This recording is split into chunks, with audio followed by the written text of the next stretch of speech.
Hey everybody, how you doing? And welcome to episode number 183 of the John Riley Project.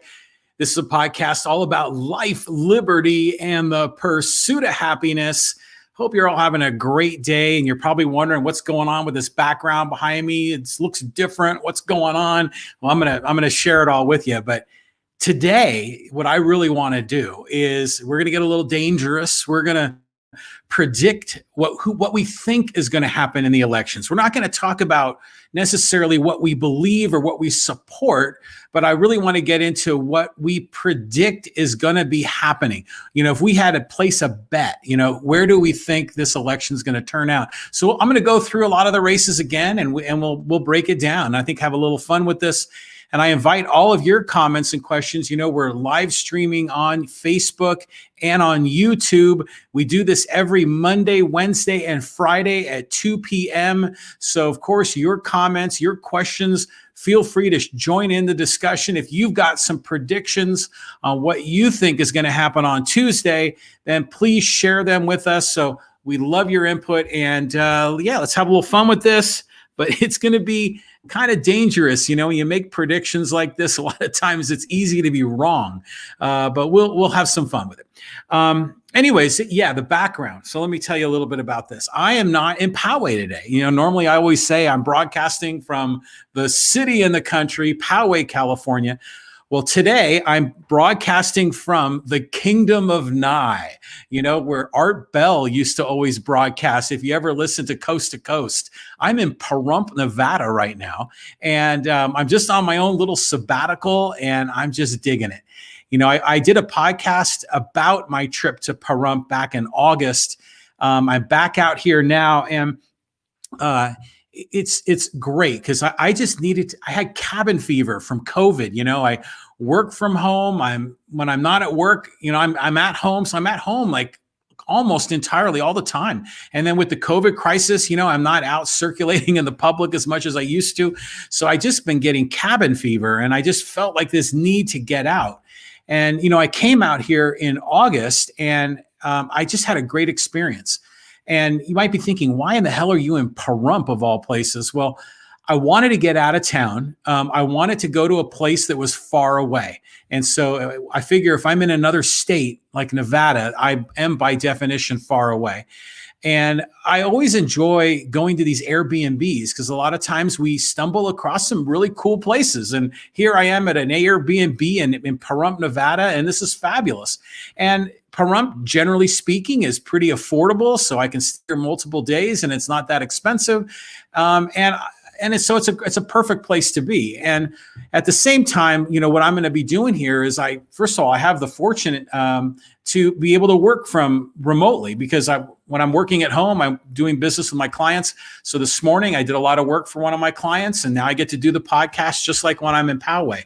But while I'm here, I'm going to do a lot of reading. I'm going to do a lot of writing and journaling. I'm going to take some time to sort of recharge and decompress and kind of get myself up to speed on some issues. So I'm going to take time to educate myself, and I just needed a change of scenery. So I'm really, really happy that I'm here. The other thing that I think is interesting, again, before we get into the election predictions, when I first got back here, last night, and it's kind of tired from my drive, and I turned on Netflix and like, what's on? And I stumbled across the Queen's Gambit. I don't know if you've seen this, but man, I got 3 episodes in last night. It's like a little 7-episode miniseries, and it's about this orphan girl who turns out to be a prodigy playing the game of chess. And it's really, really interesting and really good. And I know it's one of the more highly rated shows on Netflix right now, but I'm just loving it. And there's drug addiction and a lot of other kind of turmoil in this child's life. That makes it a very interesting show. But, it's interesting also because not only is this a young person that's really good at chess, but it's a woman. And I recorded it back in the 50s, or supposed to be back in the 1950s or 1960s. So this is back in the time when chess was dominated by men. And in fact, I think it probably still is now. But what a great show this is, The Queen's Gambit. So like I said, I just finished 3 episodes last night, and I was up a little too late doing that, and looking forward to getting through that while I'm here on my little sabbatical. The other thing that was interesting too that I stumbled across this morning, and it's a really interesting juxtaposition with the Queen's Gambit. They'll say the Queen's Prodigy. But I was, ever since Eddie Van Halen died, I've been, going through a lot of the old YouTube clips and reliving some of the concerts. And, I had seen Van Halen 4 times in concert, twice with David Lee Roth and twice with Sammy Hagar. And I loved both versions, but they're very different versions. Well, anyways, with the YouTube algorithm is the more you use it, the more videos you watch of certain topics, they tend to serve up more of those videos. So I got to see this, pieces of an interview of David Lee Roth being interviewed by Joe Rogan on his podcast. And this was recorded, like last year sometime. And, David Lee Roth, man, that guy is something else. I mean, every time you see him, in some ways he's a train wreck, and other ways he really surprises you with, his background and in many cases he's a very smart guy, but it's like hidden underneath, this whole persona of him as a showman. Well, what was interesting in this podcast, and it was the Joe Rogan, David Lee Roth podcast, was very different, where in the Queen's Gambit, the girl who is the chess player is a prodigy, who is someone that just has this talent, this gift that has been bestowed upon them. And then, she goes in and goes deep into her category of specialization. But David Lee Roth really focused in the segment that I watched about how practice is so important, and the whole idea of the 20,000 hours to really become an expert in any given category. And he even said that, the Chinese, have really embraced the idea of practicing something 10 hours a day for 10 straight years. And if you do that, it's not just 20,000 hours, it's well over 30,000. In fact, if you did it every single day, it'd be 36,500 years.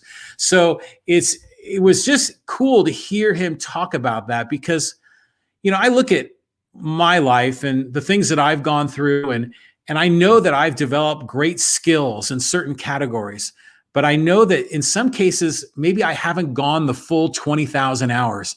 And I'm just realizing that that is something that is just so important as you're out there building your career, just really being outstanding, an expert, the best in the world or near the best in the world at a single category is just so powerful.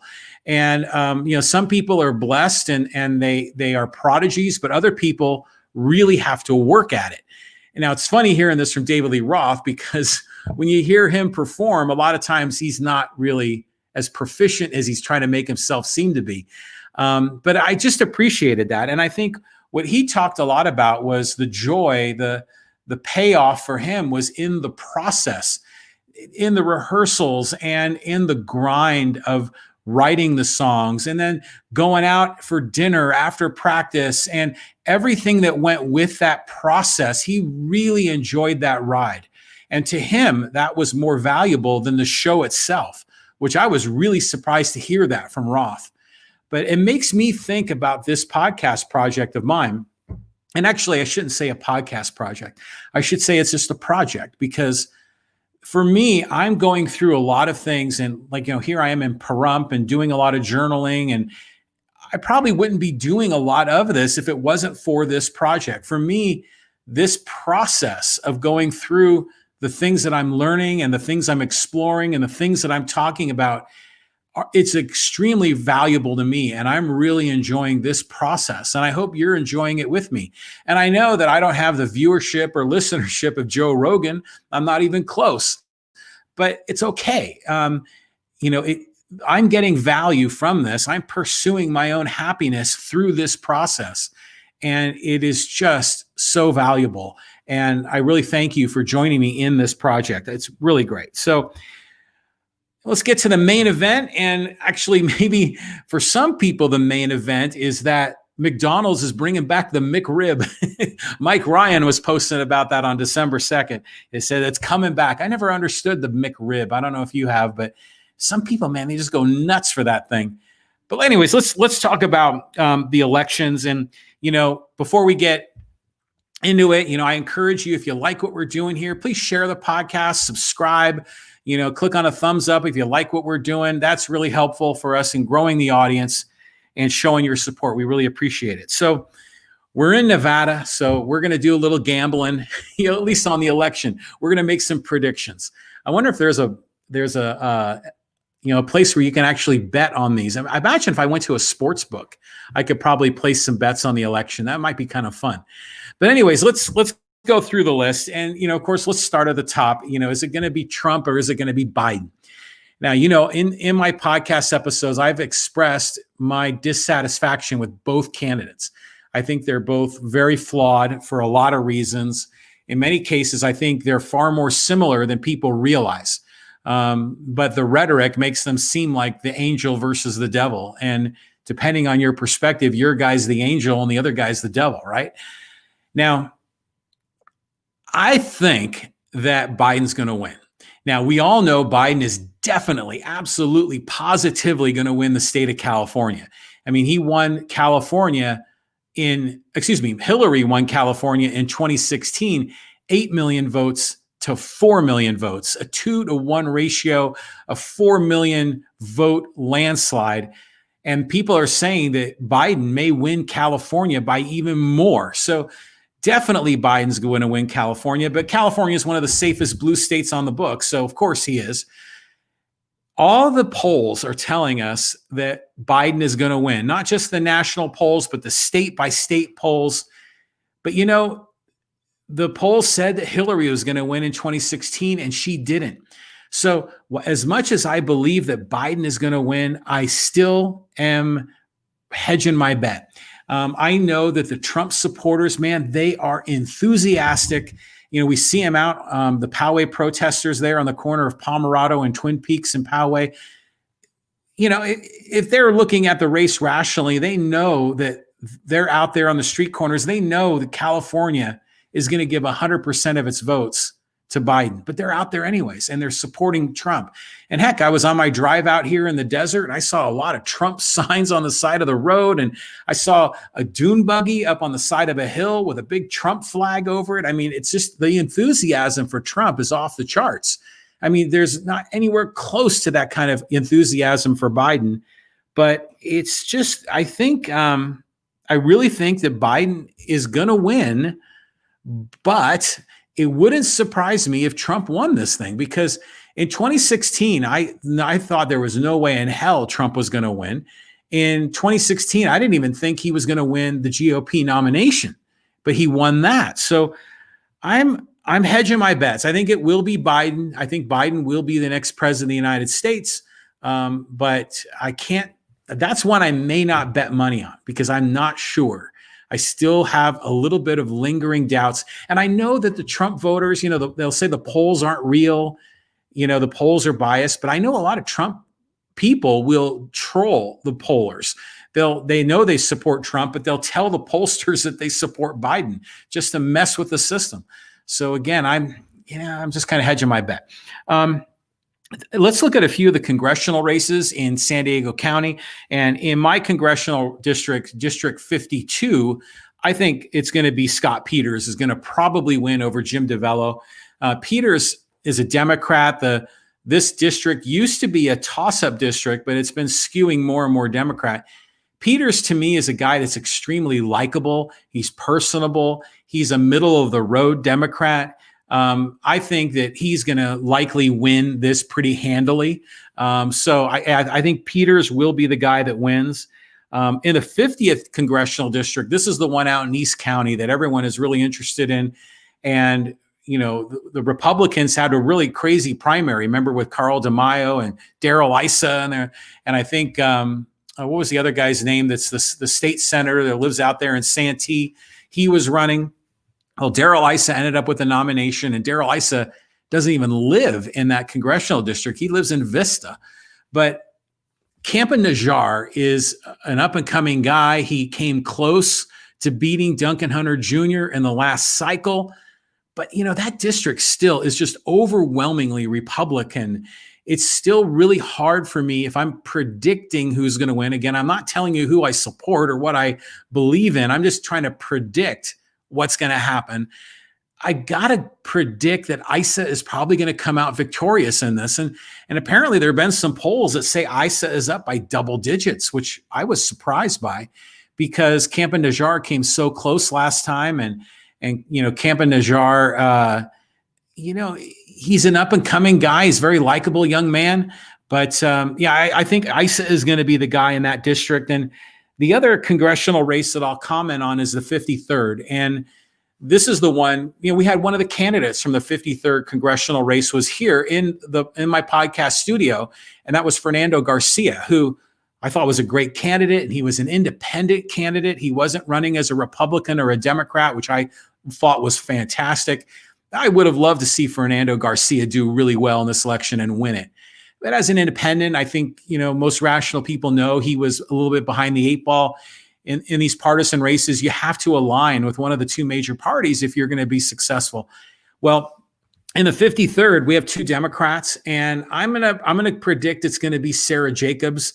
She's the daughter or the granddaughter of Qualcomm founder Irwin Jacobs. So she's got the money, the name recognition. She's young, and this is, I think, her second round of going for public office. So I'm going to predict it's going to be Sarah Jacobs over Georgette Gomez to fill Susan Davis's empty seat.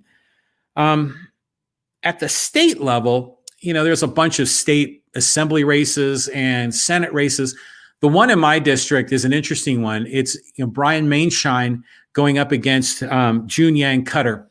And Mainshine, has been a long-time Republican, and then shortly after the 2018 election, he switched teams and he converted and became a Democrat. And he narrowly won in 2018 over the Democratic candidate. What was her name? Glover, I think was her name, and she was apparently a strong candidate.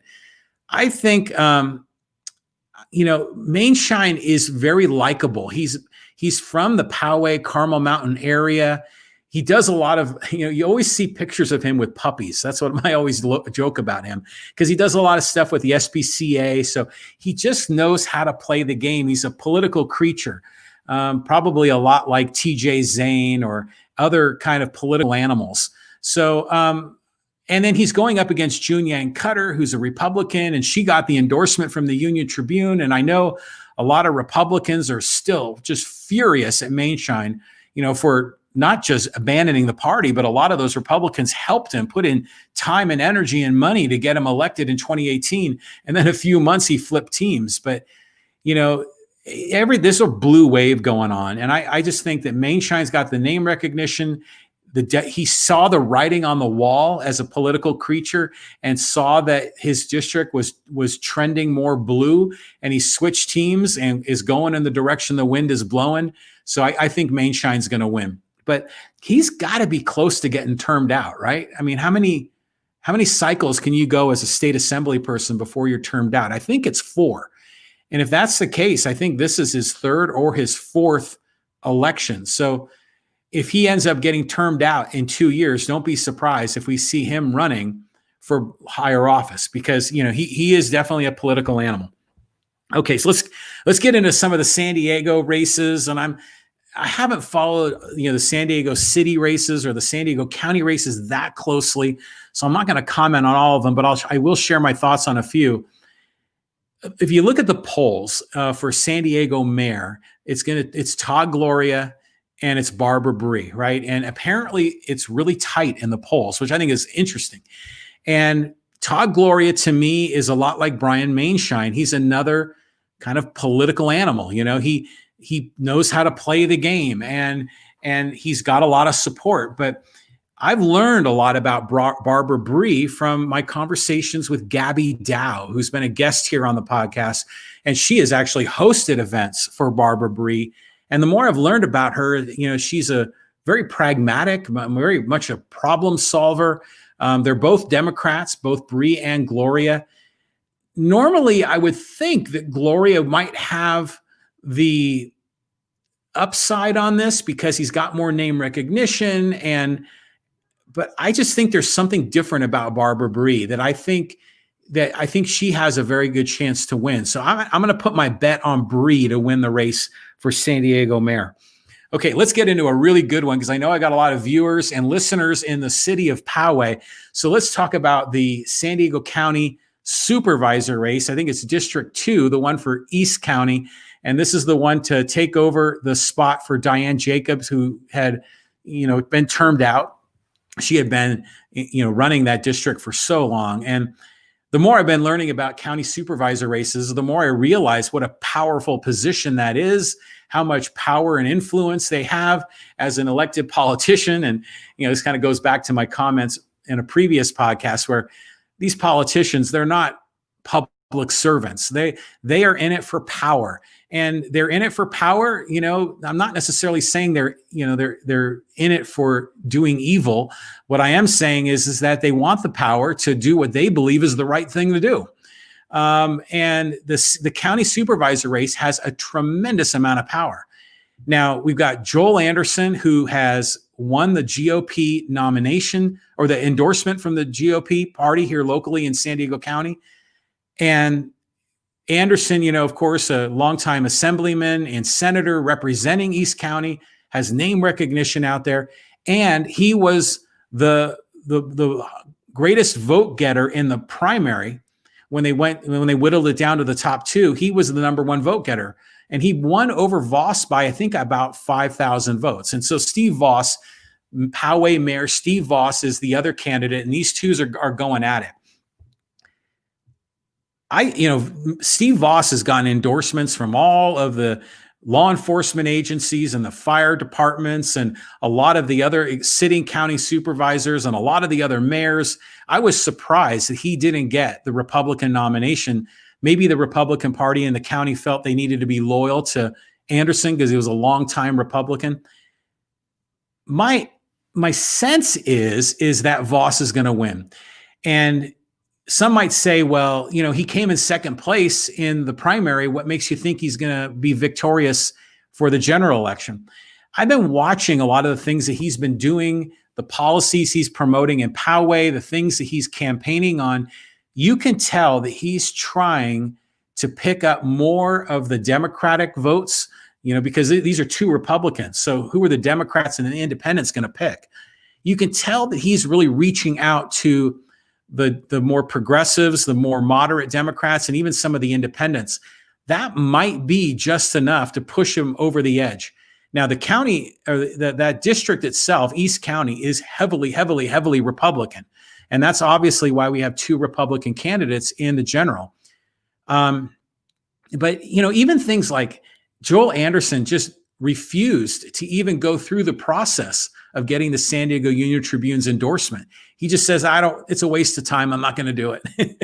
So you think about that guy, what's he doing? I'm not going to sell him short. I remember, gosh, it was probably in about 2012 or 2014. And this is at the time that he was our state senator that represented Poway. And I attended a Christmas event that he had, and it was open to everyone. And it was being held, I think it was at Toyota of El Cajon, I think is where it was held. The one that Tony Gwynn and now Tony Gwynn Jr. are spokesmen for. And he had brought out all the VIPs and free food and drink and photo opportunities with Joel Anderson. And that place was packed. I couldn't believe it. So he's got a lot of supporters, but Voss he's doing his homework too. So I think Voss is going to win. So again, we're live streaming here on Facebook and on YouTube. We welcome your thoughts and comments, and I would love to hear your predictions. Jamie Tobit chiming in.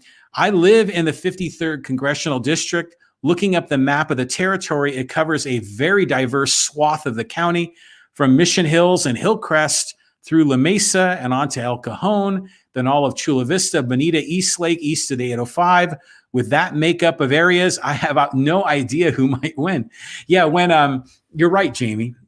When Fernando Garcia was my guest, he talked about his district and how it was, just a crazy boundaries and the way it moved around like a gerrymandered district in a way. But we do know that both of these candidates are Democrats. I think Georgette Gomez, is the president of the San Diego City Council. But Diane Jacobs is, the granddaughter of Qualcomm founder Irwin Jacobs. And again, I think she's going to end up winning this thing. But yeah, some of these districts, it's hard to tell. And usually when you can look at how it winds through cities and different areas, and some communities might be more progressive or more conservative than others. But in this case, these are two Democrats. And I think Sarah Jacobs is more of a, let's just say, less progressive. I think Georgette Gomez is going to be more progressive. And so when that district goes out to El Cajon and East Lake and other areas in East County that tend to be more Republican, maybe Sarah Jacobs might be able to get some of those Republican votes. So it might be the same strategy that Steve Voss is doing, but from the other direction. When you have two Democrats, she may be the one that's trying to hold her Democrat supporters and pick up some Republicans. And that may very well happen. So in that race, I have Sarah Jacobs as the winner. Again, I'm making predictions. I'm not telling you who I want to win. I'm not telling you who I believe in. I'm not telling you which candidate I think is best. I'm just telling you what I think is going to happen, what my prediction is. Like if I'm betting here, as I'm in Pahrump, Nevada, I should go to the casino and make some bets. So yeah, I think Voss is going to win. I think he's going to win a very, very close race. And then I'm very curious what's going to happen if he wins, because, well, first of all, if he wins, the county supervisors have a ton of power, and they have like a huge, what do you call it? Like a piggy bank of money that they can spend independently on whatever they want. So I'm curious to see if Voss spends some of that money in Poway, because it's been very, very rare for a Poway elected official to be elected at a higher level. I think the only example I can think of is Jan Goldsmith, who went on to be, what was he, the district attorney for the city of San Diego? And I know Jan Goldsmith had other offices, but for the most part, most Poway elected officials never go on to higher office. So if Voss is elected, will he have power and money to spend in his hometown? I'm curious. But really, my curiosity is more so on what's going to happen to the Poway City Council. And we've talked about this with a lot of the other Poway political candidates, both the incumbents and the challengers, that if Voss is elected, is someone going to be appointed to that mayor spot? And then if it's another city council person that's appointed to the mayor, how is that other city council position going to be filled? Will that go to an election? And we've already had a number of appointments with Barry Leonard and Kaylin Frank that have happened that have, in some cases rubbed some people in Poway the wrong way. And I'm a big supporter of having more elections. I think that makes the process as transparent and as fair and equitable as possible. But if Mayor Voss ends up being elected a county supervisor, I think we're going to see some appointments. And if that happens, there's going to be a lot of drama in Poway. And that's why I'm really curious to see what happens. And then the other race that I'll comment at the San Diego level, and this is the other county supervisor race, more on the coastal area of North County. And I'll put coastal in quotes because that district kind of gerrymanders too. And this is Kristen Gaspar's district. She's the incumbent. She's the former mayor of Escondido. And I know Voss is friendly with Gaspar. And, this is part of the Poway Escondido, kind of relationship. And Kaylin Frank is part of that, which is interesting. Gaspar is a Republican. She has a lot of supporters, but a lot of people that don't like her. But she's very polished. I saw an interview of her on a TV debate with her challenger, Tara Lawson-Remmer. And Gaspar is very polished. She says all the right things. And her challenger, I didn't think didn't come off very well in that television interview. Didn't seem as capable. But you know what? There's a blue wave going on. I think there's more Democrats that are going to be voting in this election. I think that Gaspar's challenger is a Democrat. That district normally you think of as Encinitas and North County Coastal, but it also includes Mira Mesa and parts of Escondido. And in those communities, there's going to be Democratic voters. So I'm going to bet that it's going to be Tara Lawson-Remmer is going to win over the incumbent, Kristen Gaspar, in that race. So that's my prediction. Okay, now let's go to the races in Poway. And I know many of you are been following the races, and the election is coming up on Tuesday, and we just can't hope that election day comes soon enough. Now granted, it's going to take a long time to count those votes, and there's going to be drama. And I think at the national level, I think there's going to be drama and maybe even some violence depending on who wins, Trump or Biden.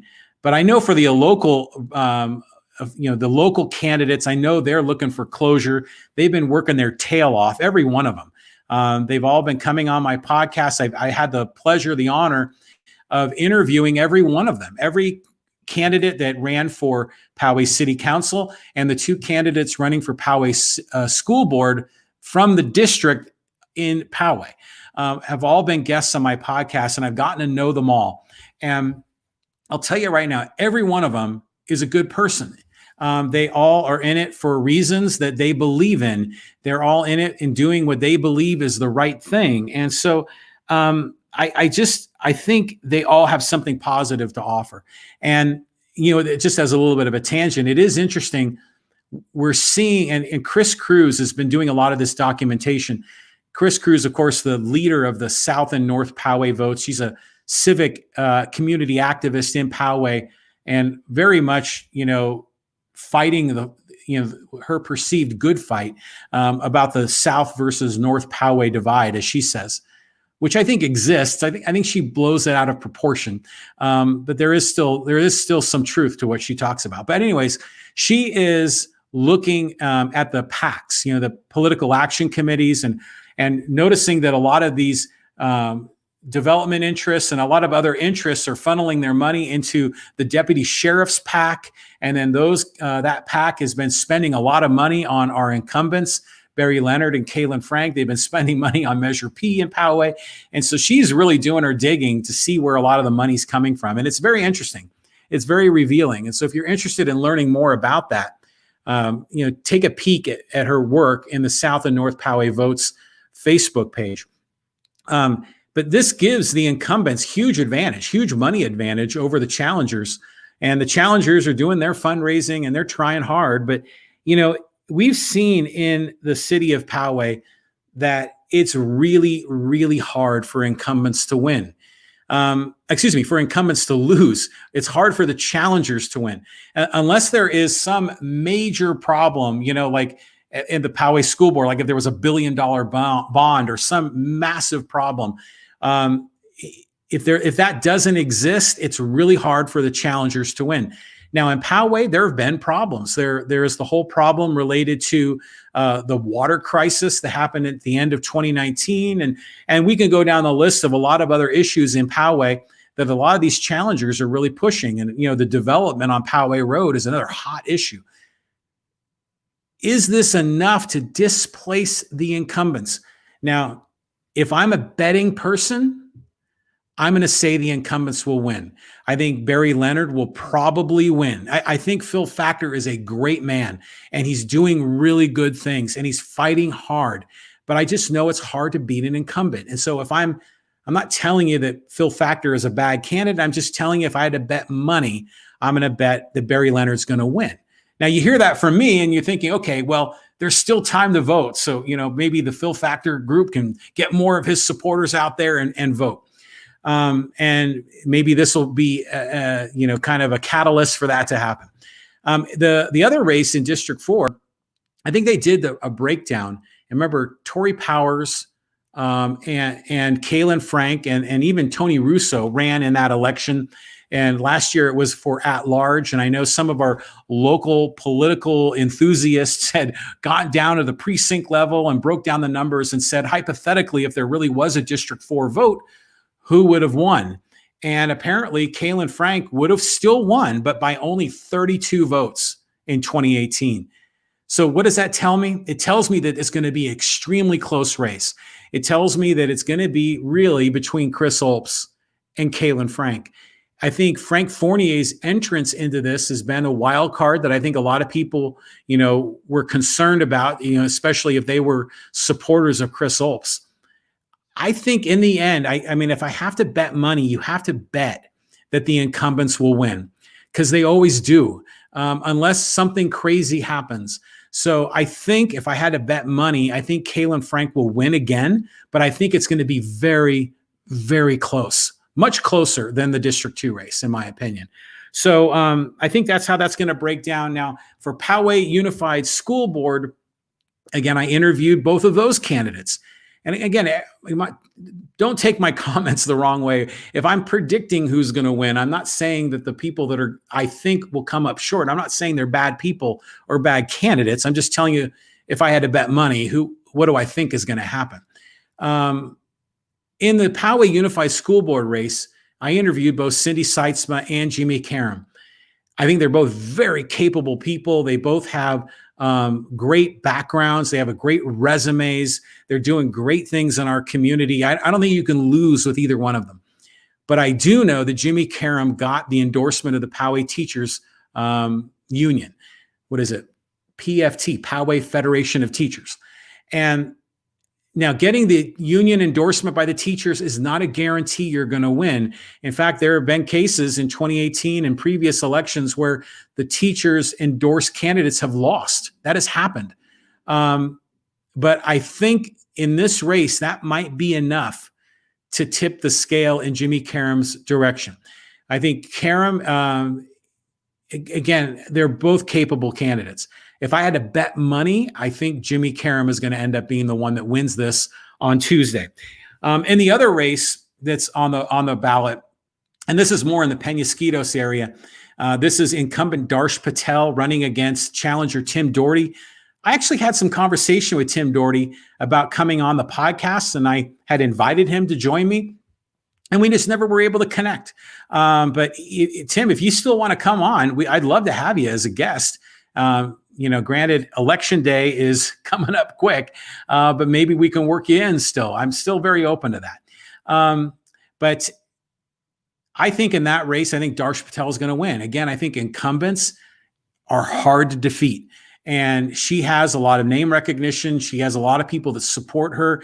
There's a lot of people that don't like Darsh Patel for, the way that she's aligned herself with Michelle O'Connor Ratcliffe and TJ Zane. But there are other people that like the fact that she's aligned herself that way. I think in the end, she's going to have more name recognition, and there hasn't been enough to remove her.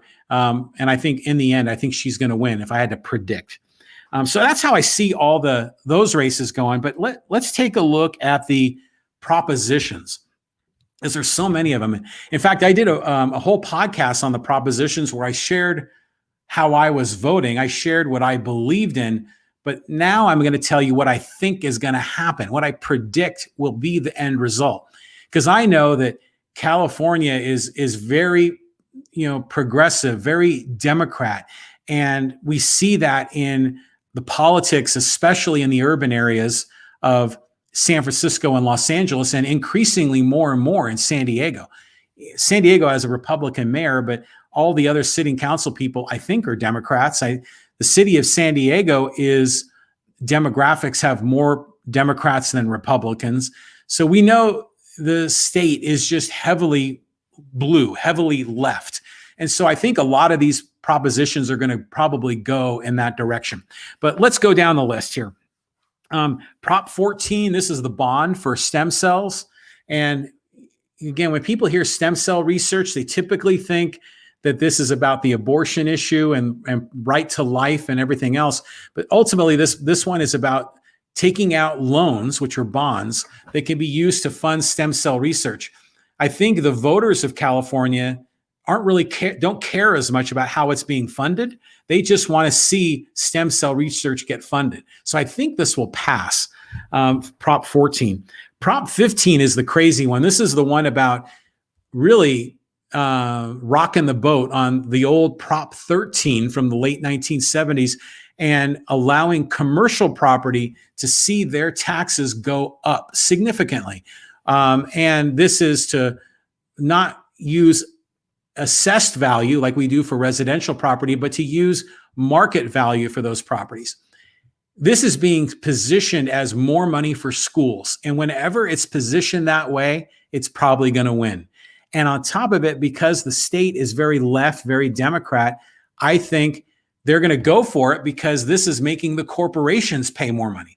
Now, never mind the fact that what I talked about on my previous podcast, that the property owners use triple net and they pass that cost increase of taxes down to the individual small business that's renting that space.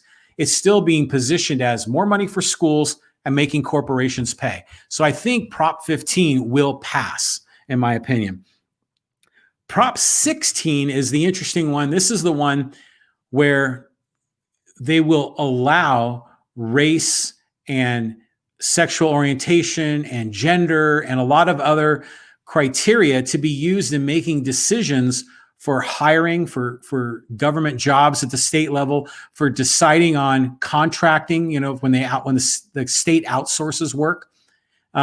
Deciding on what kind of contractors to give this to, and then and also in deciding how to admit students into universities.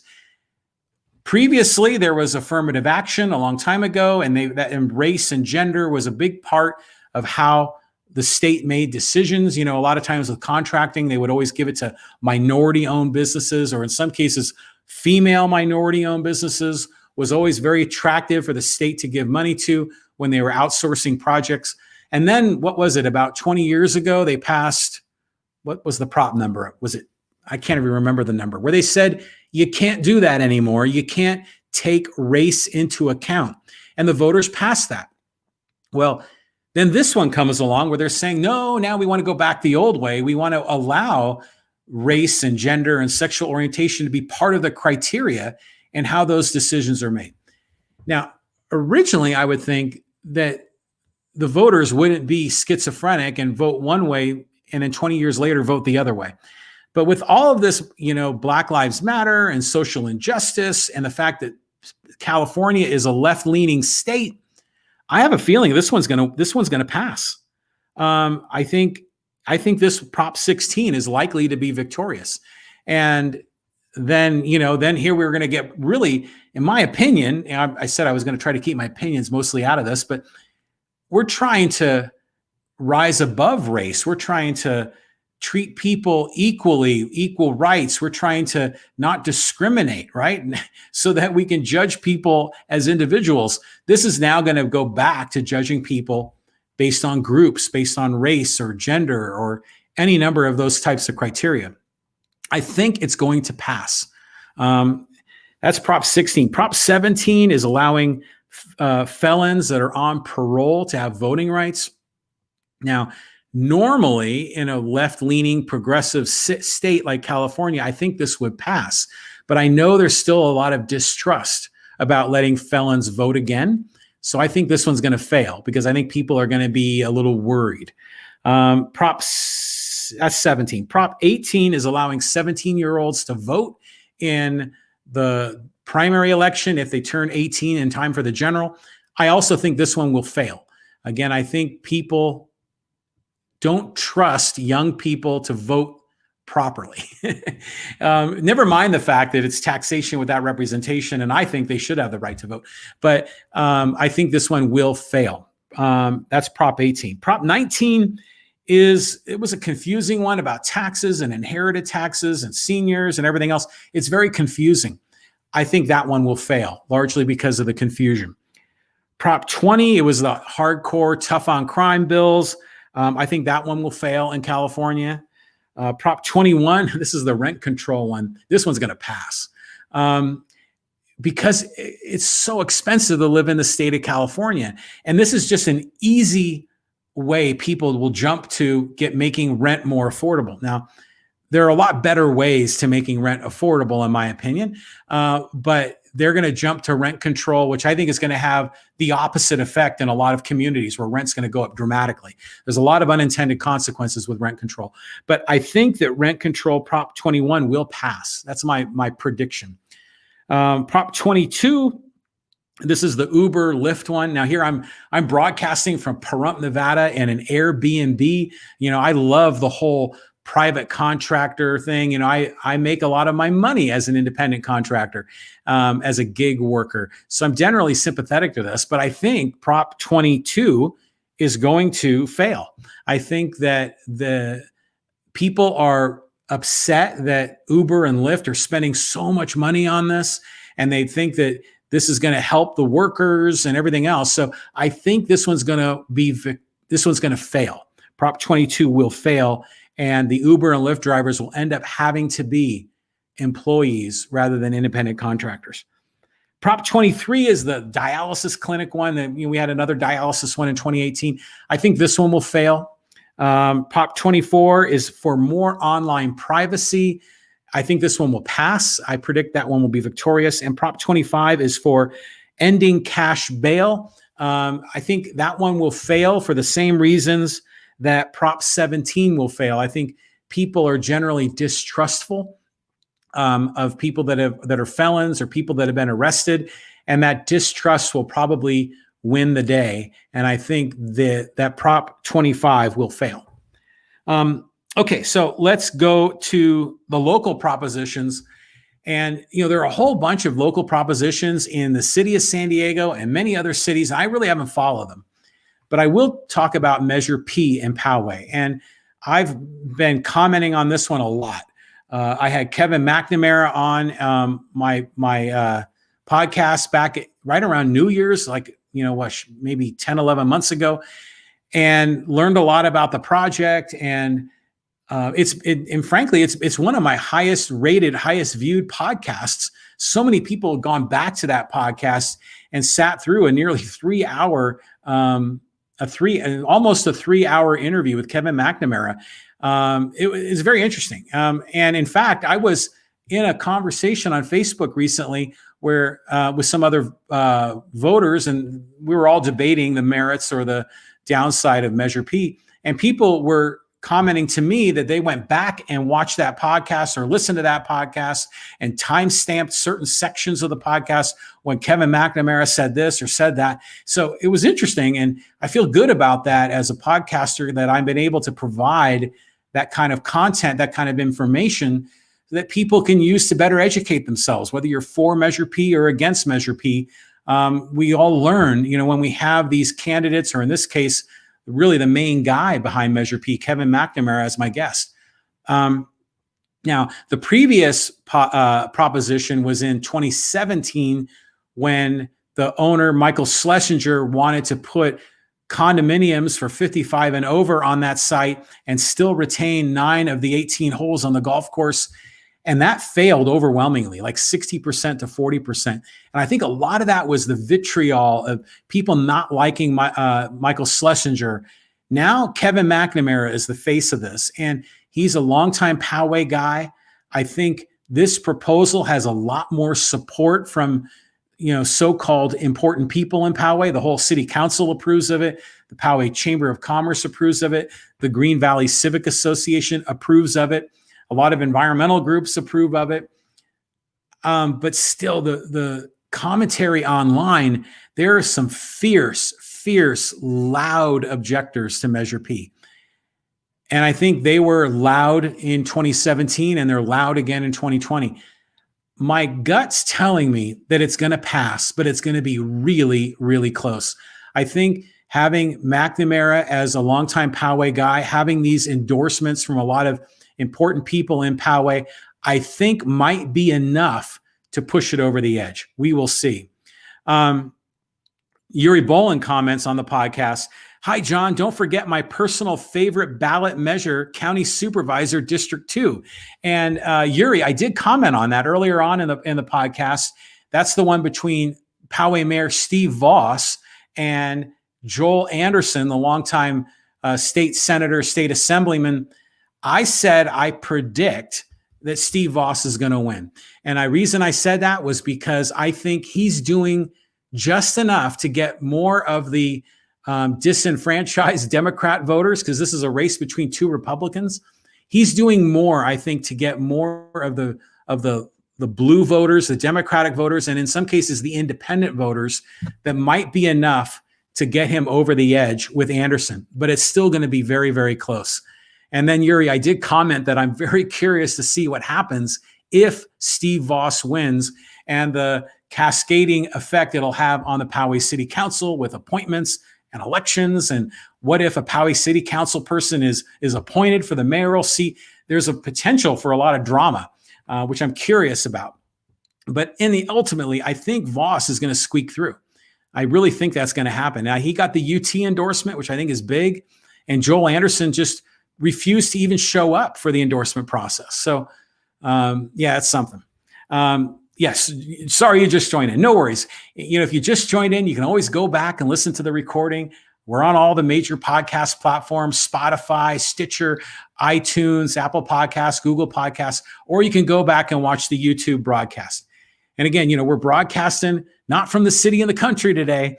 We're broadcasting from the desert, from the kingdom of Nye, here where Art Bell used to broadcast coast to coast. I'm broadcasting from Pahrump, Nevada today, which is really fun. Okay, so just a couple other comments that I want to share with you. And again, I welcome your thoughts. If you really like what we're doing here, give this podcast episode a thumbs up. Share this podcast with a friend. You can subscribe on our YouTube channel. You can subscribe on Apple Podcasts, on Google Podcasts. Share it with a friend is always so helpful, whether you're hitting a share button in Facebook or you're just letting your next door neighbor know about the John Riley Project. We like talking about big ideas. We like talking about local politics, and we also like getting into a lot of other issues. And I'm going to be doing a lot more stuff that's not political once we get beyond Election Day, which I can't wait for Election Day to come. And really, I'm making these predictions. Now, granted, I'm just one dude with a podcast. I don't know if I'm going to move the needle on any of this. I think most people have probably voted, haven't they? I mean, with the mail-in ballots and the confusion over this and all the drop boxes people are using, people are already waiting in lines to mail or to drop off their ballot. I think I got to believe that at least 3/4 of the people have voted by now, don't you think? Pete Neal says, are you going to visit Spring Mountain? That's the race course out here. And yeah, Pete, I do. Last time I came to Pahrump, I just holed myself up in an Airbnb and did a lot of reflecting, a lot of journaling. And this time I do want to kind of go out and look around. And I want to see I want to see if I can find Art Bell's old house. To me, that's an interesting landmark. But yeah, I'm going to go check out Spring Mountain. I mean, you talked about it last time. So definitely I'm going to go take a peek and I'll let you know what I see there. I think that should be fun. There's a lot of interesting things out here. There's apparently I'm not a big gun guy, but there's a big shooting range here that's apparently very popular. And I just heard that there's a popular golf course here that people from all over the world flock to. Most of my driving around so far in Pahrump have been in the dry, dusty areas of the town. I happen to be in an Airbnb right now that's really nice, really comfortable. But yeah, I'm looking forward to kind of looking around a little bit this time. Okay, so a couple of other thoughts. I just want to share with you. I got a lot of comments recently on a lot of the podcasts I've been doing, and some of these have been just cool. And I just want to share just a couple of things. The California Proposition podcast that I did, where I went down the ballot and I told you what my thoughts were on every ballot proposition, that's gotten actually a lot of views and a lot of downloads. I'm really proud of that. I wonder if people were using me as a voter guide when they were filling out their ballot, but that was cool. And, there were some people that didn't like what I was saying, and I got some, thumbs down, and that's okay. But that one got a lot of viewership. And all of my podcasts I've done with the political candidates have always done really well. And I'm really proud of that. Whether we're, interviewing Cindy Seitzma or Jimmy Karam or Phil Factor or Barry Leonard or Frank Fournier or Chris Olps or Kaylin Frank, all of those podcasts have done really well. And I think it's great because voters get a chance to check out these candidates and learn more about them, and they can make more educated decisions. So I'm really proud that I was able to participate in that. And then I mentioned earlier that how it was interesting to be in a Facebook conversation with other voters that were going back and referencing my podcast conversation with Kevin McNamara about the farm in Poway and how they were timestamping it and saying, oh, Kevin said this at this timestamp. It was cool, and Kevin was saying, in this case, Kevin was saying some things that upset these voters. But it was neat to see that it was being used, the podcast was being used as a reference point and I think that makes what I'm trying to do valuable, hopefully to others. I think that's terrific. The podcasts that I've done about the Poway protesters, and I've done 2 of them, those have always done really, really well. And I think, that intersection at Pomerado and Twin Peaks, I mean, that is turning into like a major free speech zone. I just saw another note that on Sunday, they're going to have the Black Lives Matter protesters are going to come out on this coming Sunday, their final push before the election. We're seeing people showing up there on Saturdays and on weekdays with their signs, and people organize, and that's the go-to place to organize. I think it's great. And now, granted, there's been, some people that have crossed the line, and there's been a little bit of violence. But for the most part, they're all good people expressing themselves and doing what they believe is the right thing to do. And they're doing it in a way that gives them joy and happiness and camaraderie with all of their friends that are supportive and share their values. I think that's cool. I just hope people stay on their lane, and, we can knock off that tiny, tiny fraction of people that choose to make it violent or to choose to make it aggressive. Well, if we can keep those people at bay, then I think it's a wonderful thing. But yeah, those podcasts have done really well. Yuri, you actually reached out to me, Yuri, and said that Russell wanted to get in touch with me and wanted to do another podcast interview with me. I've interviewed Russell already, and I was a little hesitant to interview him again because I know that it would just have turned into like a big Trump thing. And I didn't really have like another spokesperson for Biden or for the non-Trumps. And I did generally, like, I'll comment on national issues, but I didn't really I wanted more commentary on local issues than on the national level. And so I chose not to reach out to Russell. So, shame on me maybe. But I did interview him in one of the podcasts, and he was a great guy in that podcast. But I've seen some other things from Russell where he was kind of involved in a little bit of the aggressiveness, which disappointed me. But at any rate, the other thing that I want to comment on, and this was really special to me. I had done a podcast very recently about racism in Poway schools. And this was about these 2 sisters that created the Black and PUSD Instagram, and they had documented all these cases of racism. And now the Poway School Board is taking action, and they're putting forward, diverse programs, inclusive programs, ethnic literature, and English courses and history classes, and bringing more perspectives.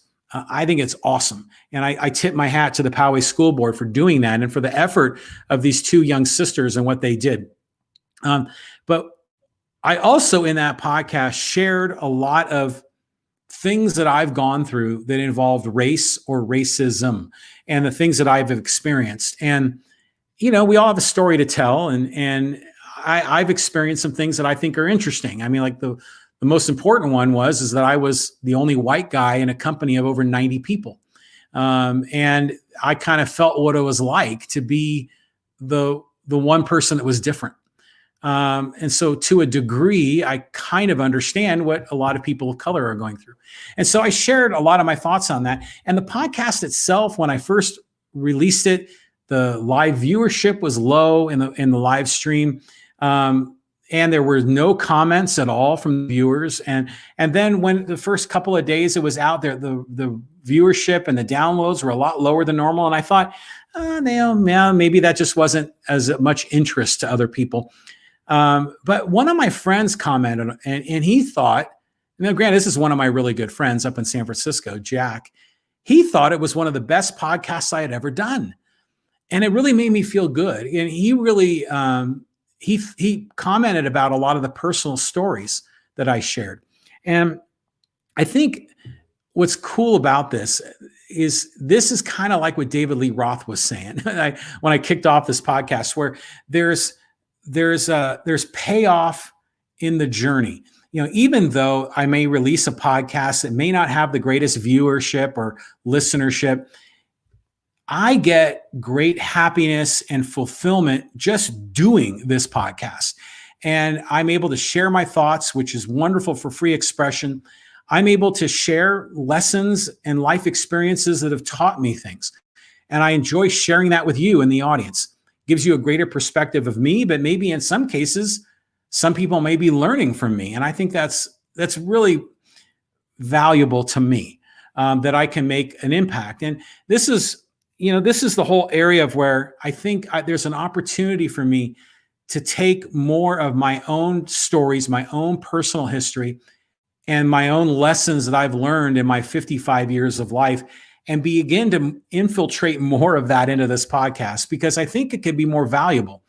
Again, we talk a lot about politics because politics is hot and everyone is following it, and the election's in a few days, and there's a lot of energy around politics. But beyond politics, I think there's just so much we can learn from each other, and that's where I'm going to begin doing more and more about things that we can talk about that improve people's lives or improves people's businesses or their business life, their career life. I'm going to be spending more time on that, especially after the election. But in the end, I talk about this podcast is all about life, liberty, and the pursuit of happiness. And Alex Mathers, when he was on Wednesday, when we talked about his book, Build Firm, it was very interesting when he talked about the definition of what pursuit of happiness really means. And it doesn't necessarily mean that you're chasing happiness, but it's that you're constantly striving for it and experiencing it and all along the way. That really the destination is important, but the journey itself is valuable. David Lee Roth commented about that in the podcast that I saw of him with Joe Rogan. Now here I am, David Lee Roth, the great philosopher. But I know for me, I experienced that same thing where this process of doing this podcast, and this is why it's the John Riley Project and not the John Riley Podcast. It's this process that I'm going through, I think, is making me better. And it's giving me greater understanding and awareness of what other people are experiencing, especially when I have guests that come in. We had Michael Golden, a homeless person that came in, and we had a wonderful interview. I've learned so much from my guests, but I'm learning more about myself going through this podcast. And the fact that I'm here in Pahrump, Nevada, and I'm doing my own personal sabbatical, and I'm recharging my batteries, and I'm doing journaling, and to me, I did a little bit of this, on my own before this project. I'm doing more of it now, and I like that. And I want to continue to do more of that and share it with you. And it's fulfilling to me when other people respond and say that podcast episode was great. It made a difference. It feels good. You feel like you're doing the right thing. So, anyways, it was great to get that kind of feedback. And then, on Wednesday, when Alex Mathers was in, we talked all about personal finance and how to build wealth and some of the traps we can fall into where money goes down the drain and different perspectives about money and time and happiness. That was a great conversation. I invite you to go back and watch that podcast or listen to that podcast that was recorded on October 28th. It's that kind of content that I really enjoy talking about, and I'm hoping to do a lot more of in the future. Okay, so if you like what we're doing, by all means, please give us a thumbs up, share the episodes, subscribe. That's always so helpful. Reach out to me on social media, on Facebook or on Twitter, and we'll continue the conversation. I really enjoy that. I got a closing quote, and this is a great one. And, we just did a podcast all about predicting the election, which is dangerous. Who would have thought in 2016 Trump was going to win? Sometimes we make predictions and we can make a fool of ourselves when the reality appears to us after the election day. But Oscar Wilde had a really good one. He said, "To expect the unexpected shows a thoroughly modern intellect." And that's right. I think as much as we can predict what we think is going to happen, we still don't know. The polls say Biden is going to win. But we were fooled by the polls in 2016. Are we going to be fooled again? It reminds me of The Who. And what was the song? Well, yeah, Won't Get Fooled Again. Is that going to happen again? I don't know. I'm predicting in these other races that Steve Voss is going to win. I mean, that one could go the other way. I'm saying that Kalen Frank is probably going to win. I mean, it's very possible Chris Olps could win that one. It's a close race. It will be a close race. A lot of these propositions, I think, could go either way in some of these cases, but we don't know. But it's fun making predictions, and when David Leland was on and he would make predictions about the Padres and the Chargers and the Aztecs, and then we go back and check, how he did. And David Leland was very accurate in a lot of his sports predictions. How accurate am I going to be? I don't know. So after Election Day, we'll run the numbers and I'll tell you what my score is in terms of predicting. But thanks again. Thanks for joining us. Thanks for listening. This is episode 183, broadcasting from the Kingdom of Nye in Pahrump, Nevada. We'll be here in Pahrump again on Monday. We're always broadcasting Monday, Wednesday, Friday at 2:00. So we welcome your thoughts, your comments on the live stream. And we'll be back in Pahrump on Monday. And then on Wednesday, we'll be back to our regularly scheduled broadcast studio in Poway, California. So thanks, friends. Thanks for joining us. Thanks for listening and have a great day. See you later, friends. Bye-bye.